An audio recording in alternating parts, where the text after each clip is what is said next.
First of all, thank you to the organisers of the Landscape Forum here in Istanbul and to World Urban Parks for inviting me to speak here to you today. And thanks to Tim again for his presentation, which kicked things off nicely, and a lot of what I'll say will hopefully resonate with Tim's presentation. There's a bit of overlap. So I'm here to speak to you about nature-based solutions and on a strategic level how we plan for those with green infrastructure planning. So first of all, looking at the wider scope of green infrastructure planning, and then how you bring that to a local level with practical nature-based solutions that can be implemented to make our cities more resilient, to mitigate and prevent future climate change, but also to help us adapt to existing and future climate change issues.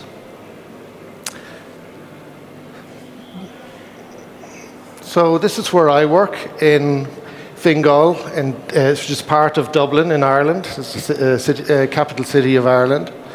And I've been the head of parks there for the last 17 years. And in that time, there's been huge development pressures, increasing population, and we're facing a lot of new development, commercial and residential. So over that time, we've been implementing a process of introducing green infrastructure planning. And when I took over in my current position, here we are again,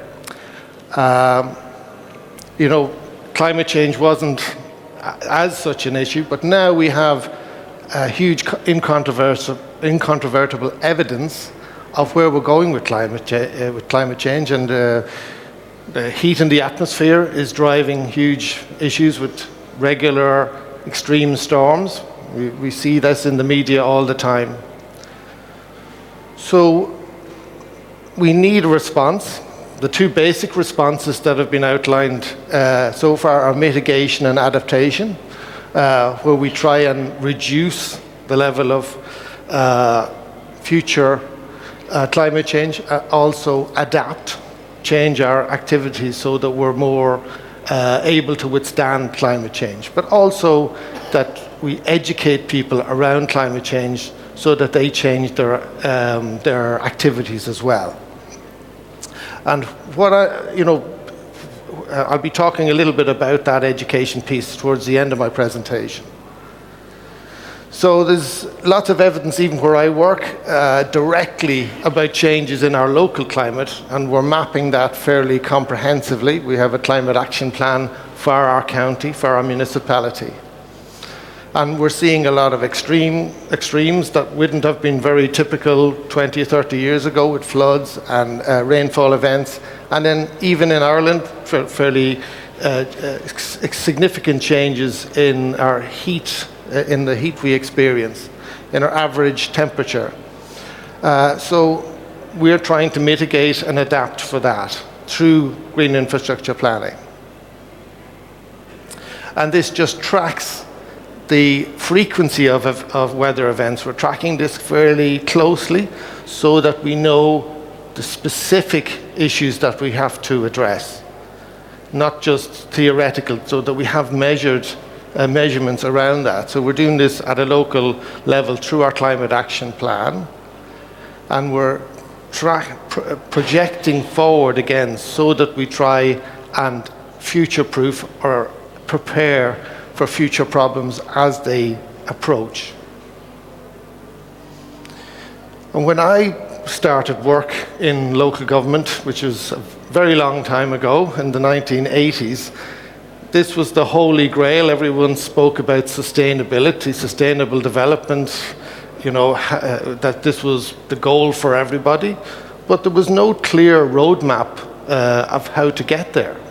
People said, oh, it has to be sustainable this, sustainable that, so that you protect the environment for future generations. But there was very little practical ideas put forward about how to achieve that.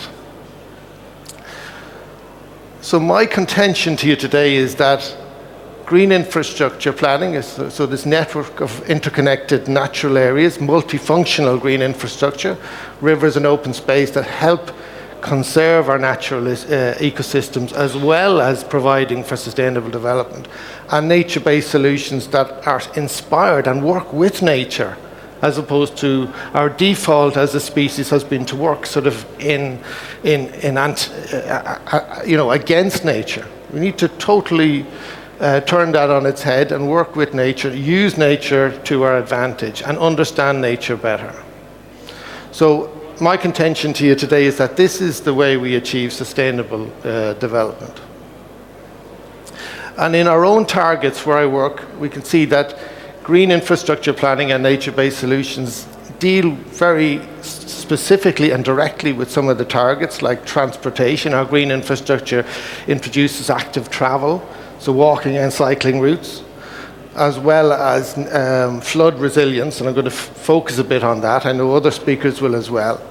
And crucially, the community engagement piece, so people get buy-in to what we're doing, as opposed to bringing it down from on high, from above, that we know everything and this is what you accept. Trying to have that engagement early on so people are educated and understand why we're doing things, and actually turn the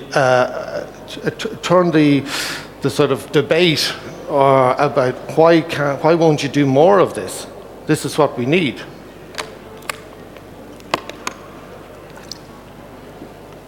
So key to that change is a very strong policy platform, a policy framework. And at European Union level and national level, and now at local government level, we're starting to see those policies being adopted. I would argue with you today that if we don't have a strong policy platform, we are setting ourselves up for failure, because people change. Somebody will come into my job who mightn't be interested in green infrastructure or nature-based solutions. And if there isn't already a strong policy platform that translates into direct actions and plans, we're doomed to failure. And also, we can see that green infrastructure and nature-based solutions, they really tick the boxes, as I put it, in terms of sustainable development goals. Properly implemented, we're required to fulfill the UN sustainability goals, or sustainable development goals. And you can see from my screen, I contend that green infrastructure, local nature-based solutions help us address what we're required to address through sustainable development goals. So I mentioned policy already, and I'm going to propose to you this circle of virtue for green infrastructure planning, multifunctional green infrastructure planning, beginning with policy. As I say, you have to have that strong policy framework that's evidence-based. Tim spoke a lot about the evidence today. So you start with a policy that has an evidence base, national, even international, and crucially local level. That translates into a planning framework. So your planning at local, your physical planning relates back. You can directly relate it back to the adopted policy. So that leaves it very difficult to challenge in terms of doing the right thing. The planning framework, so we have like a county development plan where I work, which is very prescriptive about green infrastructure. That translates into projects like the ones Tim was mentioning and that I'm involved in delivering. But we find out from doing those projects, this doesn't work, this does work, we can do this better. And we use the knowledge from that to adapt the policy and to make it better. So this is the circle of virtue we need to pursue as landscape professionals, as people working in the area. So I'd strongly endorse this and promote this to you, that we start to think in those terms. And as I said, when I took over the position I'm in now, 17 years ago, we were just starting to think about green infrastructure planning. And I was very keen on the concept, so I was involved in a team where I worked, and we set up an international conference where we got people from around the world to come like this, to come to Fingal and tell us about green infrastructure planning, their best practice, what their experience was to date. And I was asked to speak at that, so this was my first attempt at sort of a green infrastructure plan for Fingal, but sort of in a very rough sense, setting out where the green corridors would be, where we need to protect areas along our coastline, where the urban development was going to happen, so that we started to think with our teams in our forward planning team, our engineers, started to think green infrastructure. What's that going to mean? What's that going to be like? So even at this is a very basic level, just to start the debate and the discussion 17 years ago. But sort of through that, I got more involved with our forward planning team and with our engineers, transportation engineers, etc. And the next development plan we did was very strongly recommending green infrastructure approach. This is 2011. And that we started to map in greater and greater detail sensitive areas where there was opportunities for, to introduce linkages, corridors, where we needed to stay away from completely. So we started to get a much more strategic approach to future planning of Fingal. And then last year, we adopted this, which is based on a whole raft of new data sets that Tim mentioned, that you need to trust God or bring the data, and he's very right in that contention. Having that background data is crucial. Then you can make decisions, multi-criteria analysis, we call it, so that you can decide where will I do most damage and where should I avoid most. And we have, that is helping. It's not perfect. I said we're in a circle of virtue all the time, but it at least has opened a debate, and it's a structure for us discussing how we do future planning. I'm going to give you an example of how that works in practice now with our county town here in Swords. You can see it's right beside an estuary there on the coastline of Fingal, and we've got the main artery, sort of north-south motorway running beside it, and it's very, very close to the coastline, and there's a river running through it, which I'm going to talk about. So our green infrastructure plan for our county town looks like this. We call it the green necklace. So we're putting the green belt, limiting the extent of the development around it, and then creating these green sort of corridors of fingers running through the commercial and residential areas, linking into the very center of the town. So you're pushing transportation towards using the green infrastructure instead of the old grey infrastructure, and taking traffic away and making it a much more sustainable arrangement. And we're pulling car parking, Tim was mentioning that, pulling car parking out and saying, no, you've got to push towards using more sustainable means of transportation. And this is what the town looks like. And this is one of the green corridors running along the Ward River, looking in one direction, looking sort of away from the town centre. And this is looking the other way, so the river runs down through the residential areas and commercial areas, and then the valley, which we're developing as a park, it ends at the historic centre of the town. But the river, it continues into the estuary, which you can see at the top of the slide, and that's a special area of conservation under the European Union Birds Directive. It's internationally important for overwintering birds. So what are we doing about that? So you were building a town right beside it. And hope this works. You can see what's happening with the residential areas. The surface water is collecting in grey infrastructure, flowing into the river, and where is it ending up? In the estuary.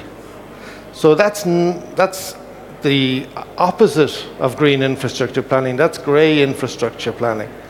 So this is a historic situation. This isn't a recent situation, but we need to, as well as planning for the future, we need to retrospectively deal with problems that we already have created. And that's just a sort of a gallery of the nasty outfalls that we have to deal with, and that we will deal with through nature-based solutions. So typically, this isn't just in Ireland, but worldwide, with grey infrastructure approach, 95% of surface water generated in residential and commercial areas runs in directly into watercourses. 95%. So that contains all of the nasty stuff that you don't want to end up in sensitive areas, but it causes huge problems with flooding, erosion, and problems with biodiversity. So you're taking away habitat because you're flushing it away effectively. And you're causing problems for the other infrastructure that you're trying to deal with. So the treatment train approach, which is like bringing it closer down to nature-based solutions, is you take advantage of a wide range of opportunities that are there through proper development, through sustainable development.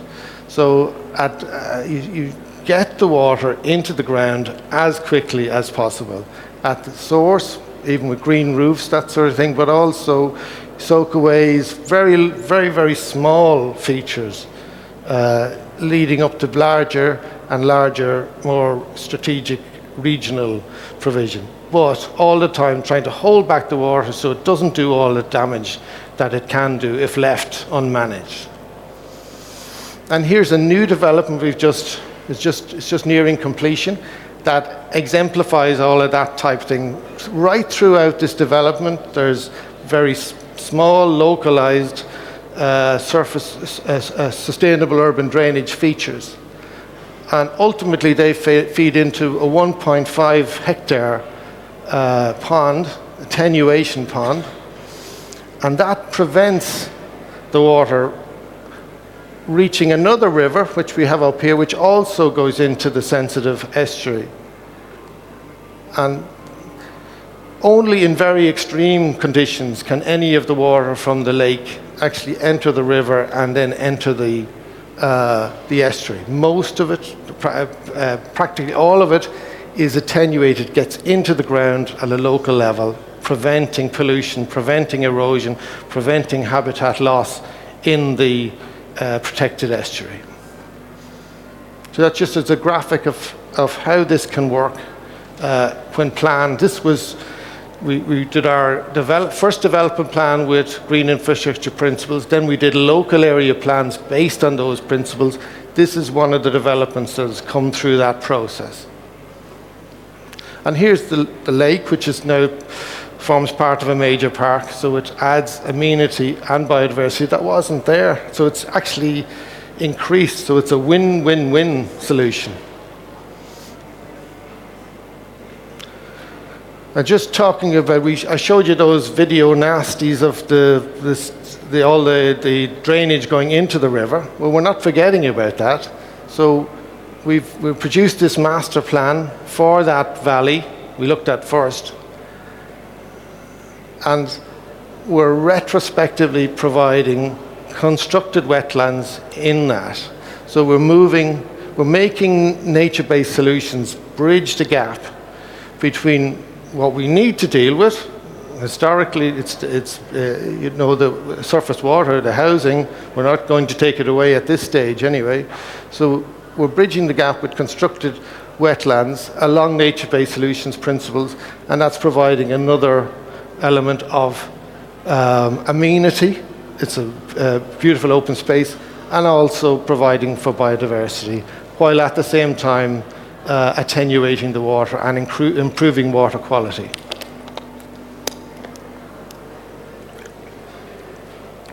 And we're not just going to do large-scale things, we're going to do lots and lots of localized features so that we get the best out of nature-based solutions. So, as I say, these are just elements that we're planning to put in over the next 2 or 3 years. Just going through it's a planning process at the moment, and that will result in quite a large number of these water features added into the park. So again, and Tim mentioned the heat island effect, these water bodies have a huge benefit to that as well, and contribute to that as well. Part of our project as well is to remove invasive species. Invasive species have a real big problem in terms of biodiversity in particular. We're removing all the cherry laurel in the valley, which was causing problems with the water management, and allowing natural regeneration of the original woodland areas. So all of that is encapsulated in the next few slides, where the surface water management through sustainable drainage works across water quantity. So you're removing water quantity entering the water courses. You're improving water quality. You're enhancing biodiversity, and you're increasing the amenity. So there's lots of small, medium, very localized features that can be used in that. This is a car park at one of our historic properties that is contributing to the sustainable urban drainage of that. There's a car park right beside it that's hard standing. This is taking all the sustainable drainage from there.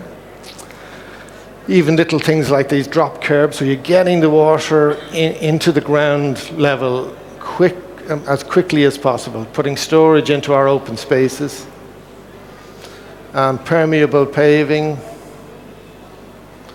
Even these local detention ponds where you keep the water for a while and let it evaporate, or attenuation where you're allowing it going into the ground. And this is a sports pitch, full-size soccer pitch, which has all the attenuation for quite a large residential areas around it, and it's all going into that and attenuating. We've never called this sports pitch off, ever, in 15 years, so it's never failed, even with very intense rainfall, because we future-proofed it in terms of the level of storage under the sports pitch. And just more examples. Now I want to talk about the large scale now, getting to a larger scale where you're future-proofing development. So this is a large-scale wetland that we're developing ahead of and in advance of significant residential and commercial development in an area, in an undeveloped part of our county. But this adjoins a very sensitive, a different estuary, but an equally sensitive area in terms of the European Union Birds Directive. So this is a few years ago, we began this project, and this is a few months later than that picture was taken. So just want to emphasize, these wetlands in particular are really good to work with because they're very forgiving. They establish very quickly in terms of the vegetation, and wildlife comes in straight away. So you very, very quickly get a benefit from wetland development. And this is just a short video on what this reserve looks like now. You'll see in a minute, it's right on the coastline. Development is starting to happen around it, but this used to be very fertile farmland, which was recovered from the sea maybe 200 years ago, and now we're returning it to that purpose, but making sure that the wetland doesn't allow any pollutants or flooding enter the estuary. So you can hear the bird song, but because it is already filled with overwintering birds, and in the summer a large number of other species. So here's the estuary, the salt marshes that we're trying to protect, and the wetland is allowing us to have the development, but this is the buffer, this is the protective area in between it. And again, already has become a huge amenity for this area. Just to briefly mention carbon sequestration, I haven't mentioned it in terms of the benefits of constructed wetlands, but it does have a benefit. It's very highly dependent, that level of benefit, on local soil type, local vegetation, the microclimate that's in the area. But there is an acknowledged process whereby wetlands do sequester carbon dioxide or carbon. And basically, most of the research will show you that we get a benefit of about 2.4 kilograms per square meter of carbon dioxide intake in constructed wetlands. And in an Irish context, we have a very high carbon footprint. It would take half a hectare to cover an individual's carbon footprint in a year. But we need to go at both ends. We need more constructed wetlands and we need smaller carbon footprints. This is the solution. So we need to go from that to that.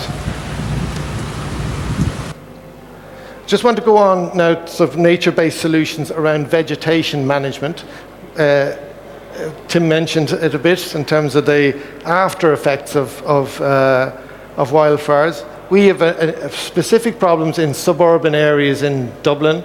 We have this plant called gorse. It grows very well now because it's not managed by the traditional grazing that used to happen by animals.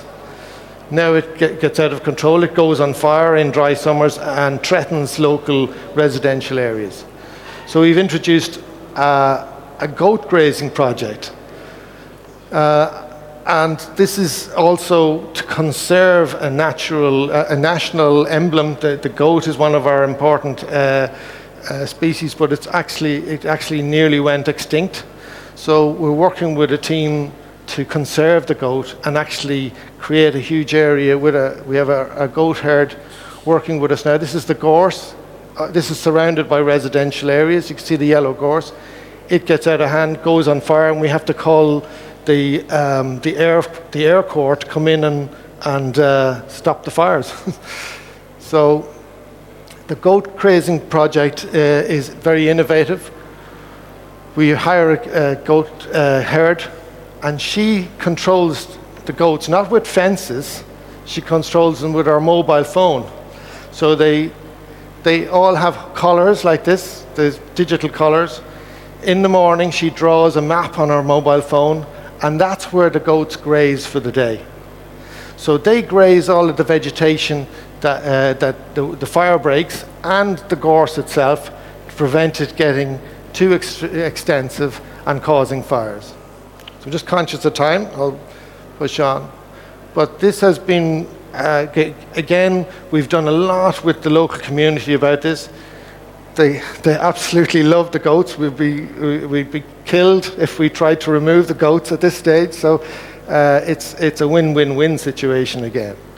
And this is what happens. In a few weeks, they removed the fire material very quickly. So going back, they also are very good archaeologists, the goats. So we've used them on our historic walled garden project that's part of our Ward River Valley Regional Park project. Here they are grazing the overgrown wall garden, which we were able to acquire a few years ago. And a few weeks later, they completely stripped all the vegetation, so we were able to do the ground archaeology to allow us to do the restoration project properly. And I got allowed by our National Monument Service to bring it into a 7th century monastic settlement that they found, and they were anxious to have us expose it. So we brought our goat archaeologists in, and a few weeks later they completely stripped it back, and our monument service was able to find all of the archaeological features underneath. Another vegetation management project we're doing is with an iconic species of goose, the light-bellied Brent goose comes to us every winter from Greenland.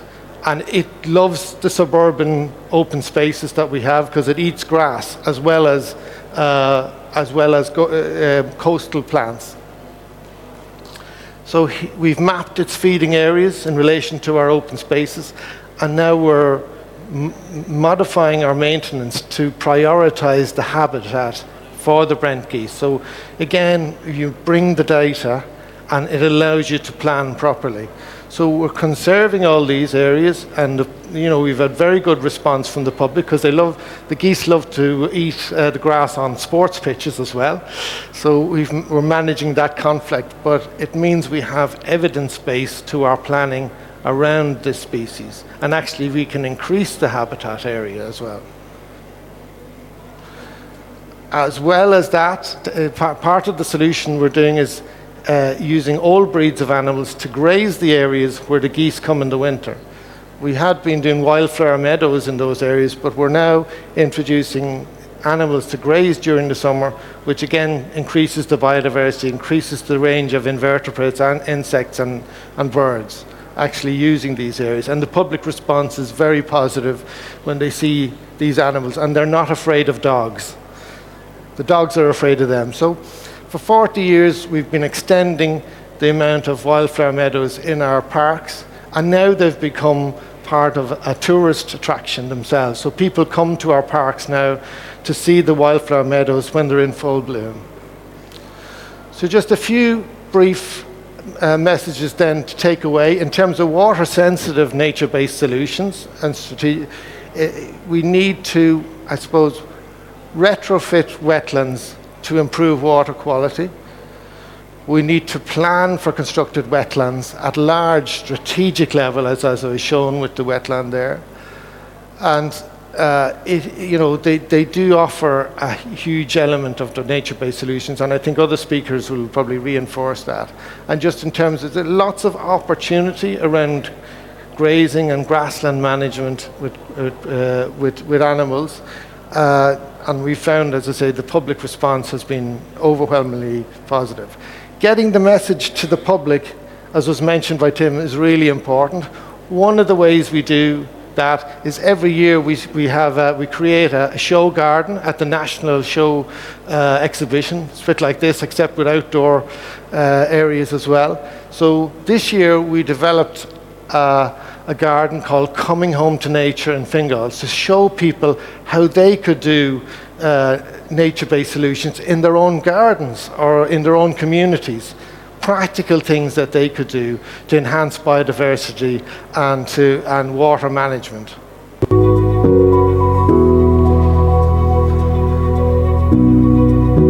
So we had about 100,000 people come through the garden, and we have people there to explain how the garden is constructed, how you can manage water that comes off your roof directly in your garden, with the soil profiles exposed, with features that are child-friendly, with planting that is very robust, with little features for children to hide in.